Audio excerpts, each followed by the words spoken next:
Hello साथीहरू सम्पूर्णमा नमस्कार। आज म यहाँहरूमाझ एउटा चाइनिज रेसिपी लिएर आएको छु।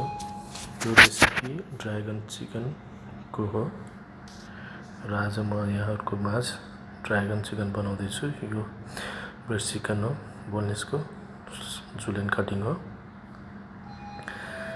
अनि यो हामीले 170 ग्राम लिइन्छ, तर म यो ट्रायलको लागि म अलिकति हजुरहरूलाई देखाउँदैछु यसको रेसिपी। यो व्हाइट पेपर हो, हामीले युज गरिन्छ यसमा।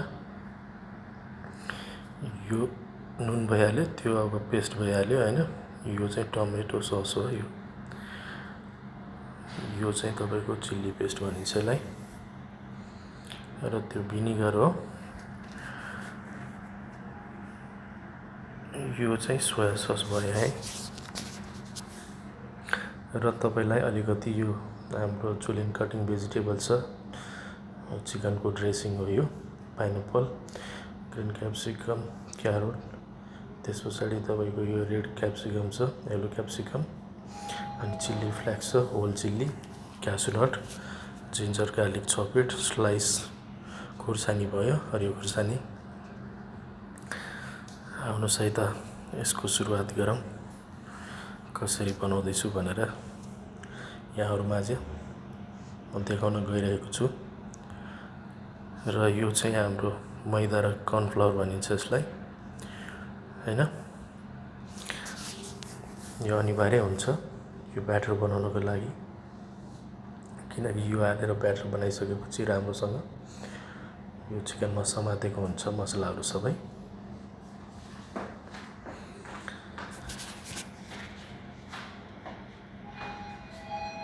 र अब हामी सुरुवात गर्दैछौँ, म्यारिनेटतर्फ लागौँ। अब पहिला जिन्जर गार्लिक पेस्ट राखौँ,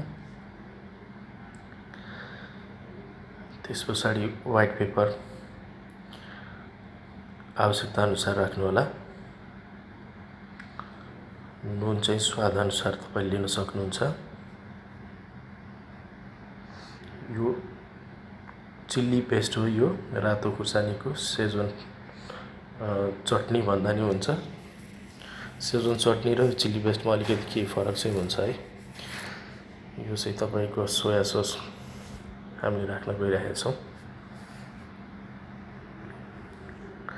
अलिकति भिनेगर हामीले राख्न गइरहेका छौँ, किनकि यो ड्र्यागन चिकन हल्का स्पाइसी र स्वीट एन्ड सावर टेस्टमा हुने गर्छ।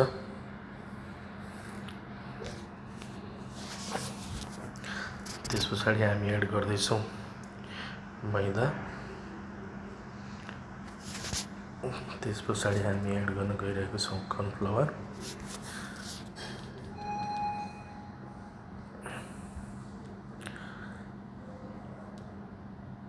यो राखिसकेपछि हामीले यसमा अलिकति अन्डाको योग नहालिकन व्हाइट पार्ट मात्रै युज गरिन्छ, किनकि यसले यो सम्पूर्ण मसलालाई समातेर मसलाहरू सबै तपाईको यसमा अब्जर्भ गर्छ। फ्राई गर्दाखेरि छुटिँदैन, एउटा यो कुराको पनि ख्याल गर्नु होला।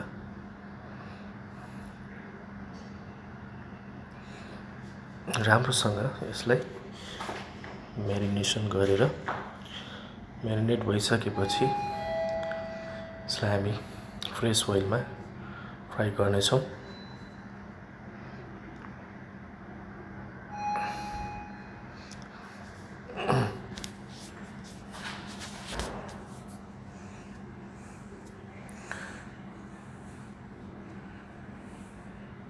केही समय यसलाई यतिकै राख्नुभयो भने अझै राम्रो टेस्ट आउनेछ यसको। र हामी अब तेलमा फ्राई गर्न गइरहेका छौँ। सफा तेलमा यसरी फ्राई गर्नु होला। धेरै तात्नु हुँदैन, तेल चाहिँ नर्मल तेलमा फ्राई गरेर।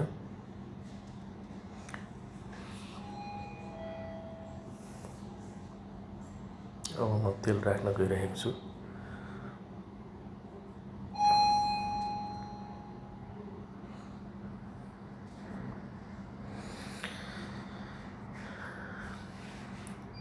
पहिला सुकेको खुर्सानी एड गर्दैछु। त्यस पछाडि काजु हो यो। काजु पनि हामीले हल्का ब्राउन गर्नुपर्छ। अनि तपाईँको अदुवा लसुन खुर्सानी हामीले यसलाई तेलमा सोते गर्नुपर्छ। यसलाई सट गरिसकेपछि हल्का ब्राउन कलरको टेक्सचर आउनुपर्छ यसमा, ताकि राम्रो फ्लेभर आओस् हाम्रो ड्रागन चिकनमा।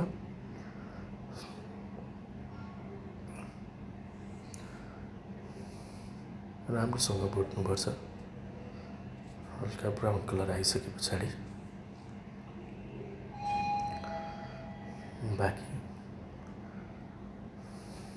भेजिटेबल्सहरू तपाईँले मिक्स गर्न सक्नुहुन्छ यसमा।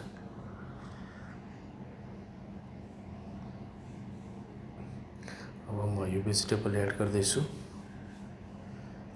र यसलाई म राम्रोसँग मिक्स गर्छु।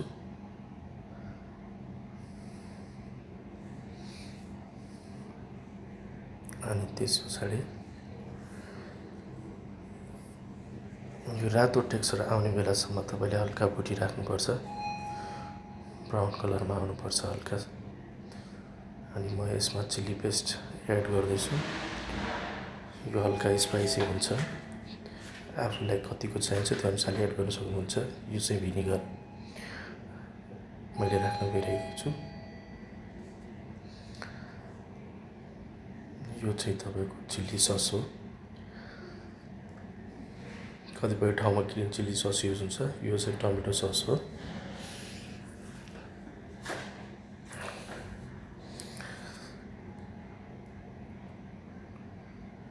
यसमा तपाईँले व्हाइट पेपर एड गर्नुपर्छ। व्हाइट पेपर स्वादअनुसार। त्यस पछाडि नुन राख्नुपर्छ। नुन आफूलाई कति चाहिन्छ त्यो अनुसारले राख्न सक्नुहुन्छ। यो चिल्ली फ्लेक्स हो। चिल्ली फ्लेक्सलाई धेरै पिरो पनि हुनु हुँदैन र हल्का पानी राखेर यसलाई यसरी मिक्स गर्नु होला राम्रोसँग। अब यसमा चाहिँ हामीले थोरै कर्नफ्लावर घोलेर हाल्नुपर्ने हुन्छ, ताकि मसला थिक होस्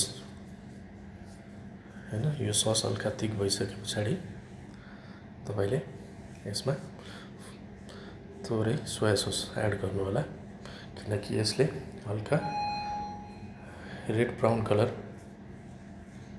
टेक्सचर दिन्छ राम्रो र टेस्ट पनि धेरै राम्रो आउँछ। र फ्राई गरेको चिकन तपाईँले यसमा मिक्स गर्नु होला। राम्रोसँग फ्राई गरेर हैन यसरी भुटिराख्नु होला। फर्काइ राम्रोसँग। यसरी नै यसको राम्रो स्वाद आउँछ। र हामीले यसलाई राम्रोसँग कुक गरिसके पछाडि प्लेटिङ गर्नेछौँ विथ गार्निसको साथमा हैन। खाना जति राम्रो भए पनि हाम्रो प्लेटिङ भनेको मेन इम्पोर्टेन्ट चिज हुन्छ। प्रेजेन्टेसन राम्रो दिन सक्नुपर्छ खानामा। जति राम्रो खाना गार्निस गरेर दिन सक्यो त्यति अट्र्याक्टिभ लाग्छ हेर्दाखेरि, मान्छेलाई त्यति अट्र्याक्सन हुन्छ। र यो हाम्रो अब प्लेटिङ हुँदैछ यसमा।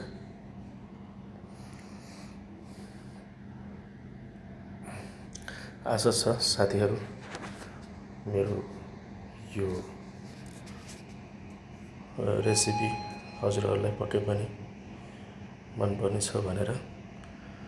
यहाँहरूलाई कस्तो लाग्यो आफ्नो प्रतिक्रिया लाइक, कमेन्ट र सब्सक्राइब गर्न नभुल्नु होला।